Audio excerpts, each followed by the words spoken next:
একটি দেশ যার অবস্থান নিয়েই ভারত চীনের ক্ষমতার ভারসাম্য বদলে যায়, যেখানে যুক্তরাষ্ট্র নৌ ও বিমান ঘাঁটি বানাতে চায়। চীন গড়ে তুলেছে গভীর সমুদ্র বন্দর। কি করে পৃথিবীর 3টি গুরুত্বপূর্ণ ভূরাজনৈতিক হটস্পটের একটিতে পরিণত হলো এই বাংলাদেশ?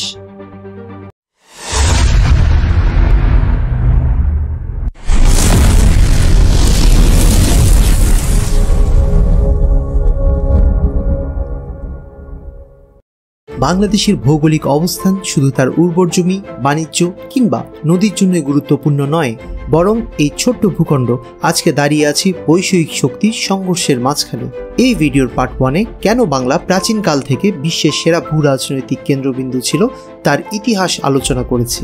যারা এখনও এই ভিডিওটি দেখেননি তাদের জন্য পিন কমেন্টে এই ভিডিওর লিঙ্কটি দেওয়া আছে। আজ এই ভিডিওতে ভূরাজনৈতিক বর্তমান অবস্থা নিয়ে আমরা আলোচনা করব।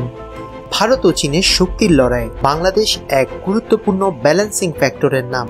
কারণ ভারতের সবচাইতে বড় জিওগ্রাফিক্যাল দুর্বলতা শিলিগুড়ি করিডোর, যাকে চিকেন নেকও বলা হয়, যা বাংলাদেশ ও নেপালের মাঝে 24 কিলোমিটার চওড়া একটি পথ, যার মাধ্যমে ভারত তার 7টি উত্তর পূর্ব অঞ্চলের অঙ্গরাজ্যের সাথে সংযোগ স্থাপন করে, যাদেরকে 7 সিস্টারও বলা হয়। এই অঙ্গরাজ্যে মেঘালয়, আসাম, নাগাল্যান্ড, ত্রিপুরা, মিজোরাম, মণিপুর, অরুণাচল প্রদেশ অন্তর্ভুক্ত আছে। যদিও চায়না অরুণাচল প্রদেশকে নিজের বলে দাবি করে, কিন্তু এই স্টেট ভারতের নিয়ন্ত্রণে। ভারতের উত্তর পূর্বে নেপাল, ভুটান ও তিব্বতের বর্ডারের সাথে সিকিম অবস্থিত। 2003 সালে চায়না একে ইন্ডিয়ান স্টেট হিসেবে স্বীকৃতি দেয়। বিনিময়ে ইন্ডিয়া ও তিব্বতকে চায়নার অংশ হিসেবে স্বীকৃতি দেয়। এই উত্তর পূর্বাঞ্চলে প্রায় 5 কোটি মানুষ থাকে, যাতে সকল রকমের সাপ্লাই এই শিলিগুড়ি করিডোর দিয়ে হয়। কোনো পলিটিক্যাল ইস্যুকে সামনে রেখে যদি চায়না সিকিম হয়ে শিলিগুড়ি করিডোর বন্ধ করে দেয়, তাহলে 7 সিস্টার্স ভারত থেকে আলাদা হয়ে যাবে, আর সাপ্লাই চেন কাট অফ হওয়ার কারণে এই অঞ্চল দখল করতে চায়নার জন্য একদম সহজ হয়ে যাবে। তাই ইন্ডিয়া ও চায়নার জন্য বাংলাদেশ খুবই গুরুত্বপূর্ণ, কারণ এই 7টি স্টেটের মাধ্যমে ভারত বাংলাদেশের সাথে সবচেয়ে দীর্ঘ সীমান্ত শেয়ার করে। সবচেয়ে মজার বিষয় হচ্ছে, অনেকে মনে করেন ভারতের সাথে সবচেয়ে দীর্ঘ সীমারেখা চায়নার সাথে, কিন্তু বাস্তবতা পুরাটাই উল্টা। যার কারণে বাংলাদেশকে সবসময় নিয়ন্ত্রণে রাখতে চায় ইন্ডিয়া, যাতে শিলিগুড়ি করিডোর নিরাপদ রাখতে পারে এবং ভারতের উত্তর পূর্ব অঞ্চল এবং পূর্ব দক্ষিণ এশিয়ার সাথে তাদের যোগাযোগ নিরবিচ্ছিন্ন থাকে। অন্যদিকে চীন তাদের নতুন সিল্ক রোড স্ট্র্যাটেজিতে বাংলাদেশকে দেখে গুরুত্বপূর্ণ সেতুবন্ধন হিসেবে, কারণ চায়নার সকল বাণিজ্য পূর্ব উপকূল রেখা দিয়ে সরাসরি মালাক্কা প্রণালী হয়ে পুরো পৃথিবীর সাথে সম্পর্ক স্থাপন করে। চায়না চায় তারা বাংলাদেশের মাধ্যমে সিল্ক রোড ফলো করে স্থলপথ হয়ে বঙ্গোপসাগর দিয়ে ভারত সাগর হয়ে সরাসরি পুরো পৃথিবীর সাথে বাণিজ্য করতে, যাতে তাদেরকে আমেরিকা সমর্থিত দেশ ও উপনিবেশগুলোর মধ্য দিয়ে যেতে না হয় এবং মালাক্কা প্রণালীকে এড়িয়ে চলতে পারে। বাংলাদেশ বঙ্গোপসাগর ব্যবহারের ফলে ভারত সাগরের সহজ ও দ্রুত অ্যাক্সেস পায়। তাই চায়না 1974 সালে বাংলাদেশকে ডিউটি ফ্রি অ্যাক্সেস দিয়েছিল, আর তিস্তা প্রকল্পকে ডেভেলপ করার জন্য $1 বিলিয়ন অফার দিয়েছিল। তাদের লক্ষ্য ছিল বাংলাদেশের তৎকালীন সরকারকে তাদের দিকে টেনে নেওয়া। চায়না কক্সবাজার সমুদ্র সৈকতে একটি পোর্টও বানাচ্ছে, যেই পোর্ট 2023 সালে আনুষ্ঠানিকভাবে উদ্বোধন হয়েছে। কিন্তু এটা যে কোনো পোর্ট নয়, এই পোর্টটি প্রপার নেভাল পোর্ট বলতে যা বোঝায় সেই রকম কিছু একটা, যেখানে চাইনিজ সাবমেরিন আর যুদ্ধ জাহাজ ডক করতে পারবে। কিন্তু এইখানে আরও একটি মজার টুইস্ট হচ্ছে, শুধু ভারত চীন নয়, যুক্তরাষ্ট্রও চাই এই অঞ্চলকে নিয়ন্ত্রণে রাখতে।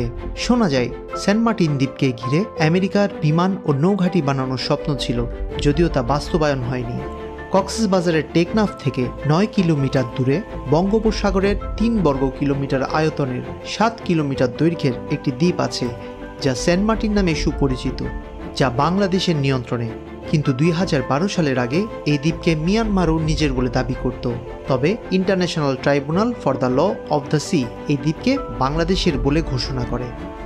অনেক দিন থেকে এই কথা সবার মুখে মুখে প্রচলিত ছিল, আমেরিকা এইখানে একটা এয়ারবেস বানাবে, যাতে চায়না বাংলাদেশের সাহায্যে মালাক্কা প্রণালী ব্যবহার থেকে বিরত থাকলেও ইউএস নেভি বঙ্গোপসাগর থেকে চায়নার জাহাজের উপর নজর রাখতে পারে। যেহেতু চায়না কক্সবাজারে পোর্ট বানিয়ে ফেলেছে, তাই এখন ইউএসের জন্য বিমান ঘাঁটি বানানো আরও বেশি জরুরি হয়ে দাঁড়িয়েছে। বঙ্গোপসাগরে যুক্তরাষ্ট্রের উপস্থিতি সবসময়ই এক গুরুত্বপূর্ণ ফ্যাক্টর হয়ে আছে। যখন পৃথিবীর বহু দেশ মিঠা পানির জন্য হাহাকার করছে, সেখানে বাংলাদেশের কাছে আছে সবচাইতে বড় মিঠা পানির প্রাকৃতিক রিসোর্স। এই দেশের চারপাশে জালের মতো ছড়িয়ে ছিটিয়ে থাকা সব নদী, যাকে বলা যায় চাহিদার চাইতেও বেশি পানি। সবচাইতে বড় ইস্যু হচ্ছে এই নদীগুলো একদিকে যেমন কৃষিকে করেছে সম্ভাবনাময়, তেমনি প্রতি বছর বন্যা আর ঘূর্ণিঝড় নিয়ে আসে ভয়াবহ ক্ষতি। এই আবহাওয়ার জন্য মৌসুমী বায়ুর আগমনও এই বঙ্গোপসাগর থেকে হয়ে থাকে, যার কারণে প্রতি বছর বাংলাদেশের সবচেয়ে বেশি বৃষ্টিপাত হয়। তবুও এই পানি বাংলাদেশের সবচাইতে বড় সম্পদ, যা একে পৃথিবীর অন্যতম সম্ভাবনাময় ভূখণ্ডে পরিণত করেছে। এত কিছুর পরও বাংলাদেশ ভূরাজনৈতিক কৌশলগত অবস্থানে ছিল এবং আছে। এই দেশ দক্ষিণ এশিয়া এবং দক্ষিণ পূর্ব এশিয়ার একটি প্রাকৃতিক ট্রেড কোঅর্ডিনেশনের একমাত্র রুটে পরিণত হয়েছে। আসিয়ান হোক বা সার্ক, বাংলাদেশ ছাড়া কোনো আঞ্চলিক সহযোগিতা পূর্ণাঙ্গ হয় না, কারণ ভৌগোলিকভাবেই বাংলাদেশ হয়ে উঠেছে দক্ষিণ এশিয়া ও দক্ষিণ পূর্ব এশিয়ার সংযোগ সেতু। এজন্যই বলা যায় সারা বিশ্বের নজর সবসময় বাংলাদেশের উপর থাকে, কারণ এই দেশ সম্পূর্ণ এশিয়ার মধ্যে সমতা রক্ষা করে। বাংলাদেশ দক্ষিণ এশিয়ার জিওপলিটিক্যাল সেই হটস্পট, যেখানে প্রত্যেকটি শক্তিধর রাষ্ট্র নিজের জায়গা নিতে চায়। একটি স্বাধীন সার্বভৌম দেশ, কিন্তু এত সুবিধা থাকার পরও এই দেশটি পিছিয়ে পড়েছে একটি আদর্শ নেতৃত্বের অভাবে।